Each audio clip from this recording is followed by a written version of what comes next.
Okay, so this is fairly basic so far. What does all this have to do with CS212? So in Unit 3, we introduced this memo decorator. And a question I saw popping up multiple times in the forums was, how can a memoize function, or specifically, how can multiple memoize functions, all maintain their own separate cache when it appears that cache is defined here? And so let's talk about that. And as a reminder, memo gets passed a function f and returns a new function, which we've called _f, contains this cache. And this cache basically prevents us from repeating calculations. And so the best way to learn anything in programming is to do some experiments. So I've written a couple of simple functions here, fib and square. Just as a reminder, let's take a look at what our namespace, or our global environment, looks like now. And now what we've done is we've added to the global environment bindings between memo and its respective object, and likewise for fib and square. Note that we haven't created any new frames yet, any new environments, because that doesn't happen until we actually call a function, and we haven't called any of these functions.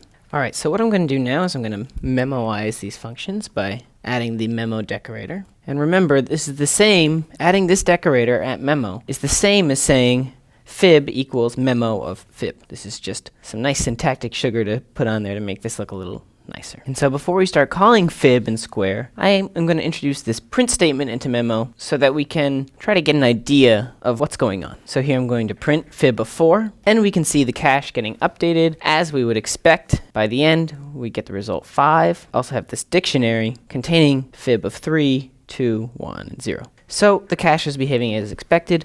Let's see what happens if I run now, where I make 2 print commands to fib of 4. And this is interesting.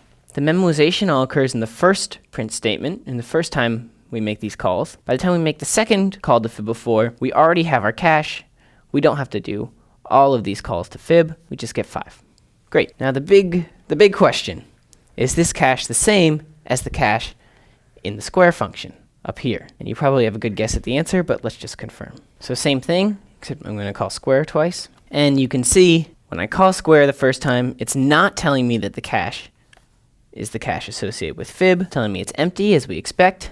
And when I call the second time, of course, we're all set. We have this mapping from 4 to 16.